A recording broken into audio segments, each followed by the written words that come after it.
மறைந்தும் மறையாமல் மக்களிடையே வாழ்ந்து கொண்டிருக்கின்ற பெருந்தலைவர் காமராஜ் அவருடைய 124வது பிறந்த நாளை முன்னிட்டு அவருக்கு வீர வணக்கம் செலுத்தி அவர் எடுத்துக்கொண்ட தமிழகத்தின் வளர்ச்சிக்கு மேலும்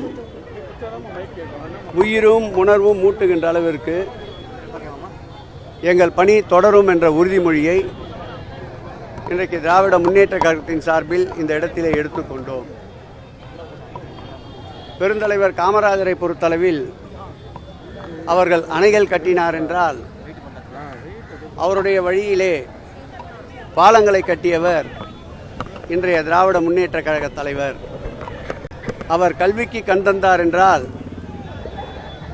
தமிழ் புதல்வன் திட்டம் முதல் கொண்டு புதுமை பெண் திட்டம் முதல் கொண்டு நான் முதல்வன் திட்டம் கொண்டு மாணவ செல்வங்கள் கல்விக்கு உயர்வு தந்தவர் திராவிட முன்னேற்ற கழக தலைவர். காமராஜர் ஒரு கர்ம வீரர். அவர் வழியிலே திராவிட முன்னேற்ற கழகத்துடைய தலைவர் கடமை வீரராக இன்றைக்கு பணியாற்றி கொண்டிருக்கின்றார். கலைஞர் அவர்கள் ஆட்சி காலத்திலும் சரி, மாண்புமிகு திராவிட மாடல் ஆட்சியுடைய நாயகனாக இருந்த திராவிட முன்னேற்ற கழகத்தின் எங்கள் உயிரினும் மேலான தலைவர் ஆட்சி காலத்திலும் சரி, காமராஜர் புகழுக்கு புகழ் சேர்க்கின்ற அனைத்து பணிகளையும் மேற்கொண்டிருக்கின்றோம். அந்த வகையில் 23 துறைகளை ஒருங்கிணைத்து காமராஜர் பிறந்த நாளிலே உங்களுடன் ஸ்டாலின் என்ற திட்டத்தை காமராஜருக்கு பெருமை சேர்க்கின்ற வண்ணம் துவக்கி பல லட்சம் மக்கள் பல ஆண்டு காலமாக அமைப்பு ரீதியான இருப்பிடச் சான்றிதழ், சொத்து மாற்றம் சான்றிதழ், அதேபோல் ஜாதி சான்றிதழ், அதேபோல் வருமான சான்றிதழ், ஆதார் அட்டை போன்றவை கிடைக்காமல் பல ஆண்டு காலம் தவித்த மக்களுக்கு காமராஜர் பிறந்த நாளை முன்னிட்டு அறிவிக்கப்பட்ட உங்களுடன் ஸ்டாலின் திட்டத்தால் பல லட்சம் மக்கள் பயன்பெற்றது காமராஜர் நினைவை போற்றுகின்ற வகையில் அமைந்திருந்தது. அந்த வகையிலே காமராஜரின் புகழுக்காக எடுக்கப்பட்ட அனைத்து நடவடிக்கைகளும் காமராஜருக்காக காமராஜர் பிறந்த நாளை கல்வி வளர்ச்சி நாளாக அறிவித்த முத்தமிழ் கலைஞர் அவர்களுடைய நினைவை இந்த நேரத்தில் போற்றுகிறோம். அவருடைய நினைவில்லமாக இருக்கின்ற காமராஜர் நினைவில்லத்தை புதுப்பிப்பதற்கு உத்தரவிட்ட திராவிட மாடல் ஆட்சியுடைய நாயகன் திராவிட முன்னேற்ற கழக தலைவரையும் இந்த நேரத்தில் நாம் நினைவு கூறுவோம். அந்த வகையில் காமராஜருக்கு புகழுக்கு புகழ் சேர்த்த மறைந்த முத்தமிழ் அறிஞர் கலைஞர் அவர்களும் வாழும் கலைஞராக இருக்கின்ற திராவிட முன்னேற்ற கழகத்தின் தலைவர் அவர்களும் எந்நாளும் கல்விக்கும் மக்களுடைய அடிப்படை தேவைகளுக்கும் முன்னுரிமை தருகின்ற ஒரு இயக்கமாக திராவிட முன்னேற்ற கழகம் விளங்குகிறது என்பதை மகிழ்ச்சியோடு தெரிவித்துக் கொள்கிறோம்.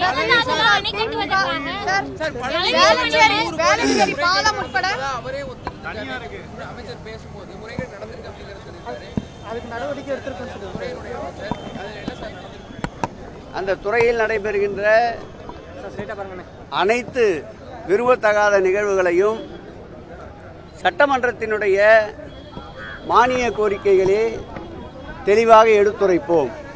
100 நாள் கணக்கென்று வைத்திருக்கின்றோம்.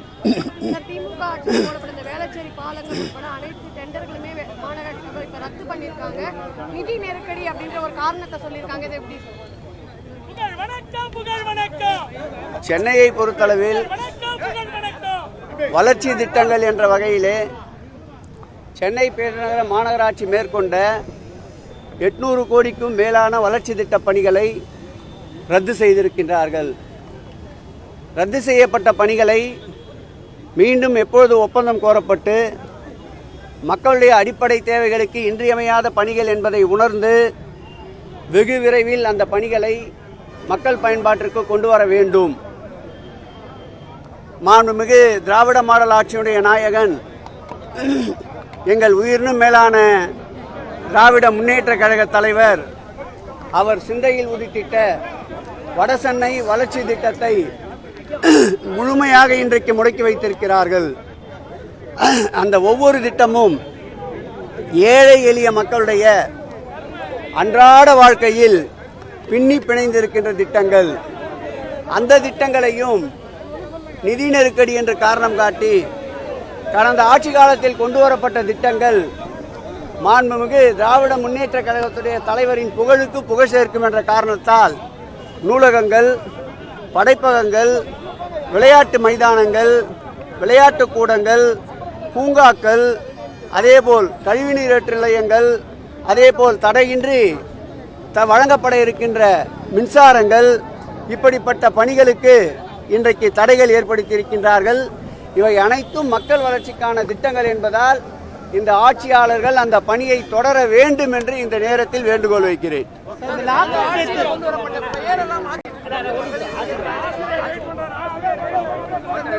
வெயில் அடிக்குதப்பா.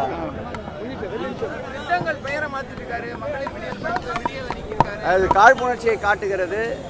மக்கள் அனைத்தையும் உன்னிப்பாக கவனித்துக் கொண்டிருக்கின்றார்கள். உதாரணத்திற்கு சொல்ல வேண்டும் என்றால், மயிலேடி பூங்காவில் அமைக்கப்பட்டிருந்த கல்வெட்டு அவர் துணை முதலமைச்சராக இருந்தபோது திறக்கப்பட்ட கல்வெட்டு. அந்த மயிலேடி பூங்காவுடைய கல்வெட்டை 2 நாட்களுக்கு முன்பு அகற்றியிருக்கிறார்கள். அதேபோல் ராயபுரம் மண்டலம் 5 எதிரிலே இருக்கின்ற முதல்வர் திருமண மாளிகையிலே பதிக்கப்பட்டிருந்த 2 கல்வெட்டுகளையும் அகற்றியிருக்கின்றார்கள்.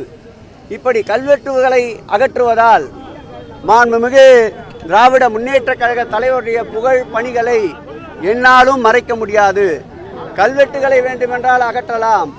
மக்களுடைய இதய சிம்மாசனத்திலே குடியிருக்கின்ற மாண்புமிகு தமிழக முதல்வருடைய பெயரை எதை வைத்து அகற்றுவார்கள், எதை வைத்து நீக்குவார்கள்? ஆகவே இந்த காழ்ப்புணர்ச்சியை மக்கள் உன்னிப்பாக கவனித்துக் கொண்டிருக்கின்றார்கள். தகுந்த பாடம் விரைவில் கற்பிப்பார்கள்.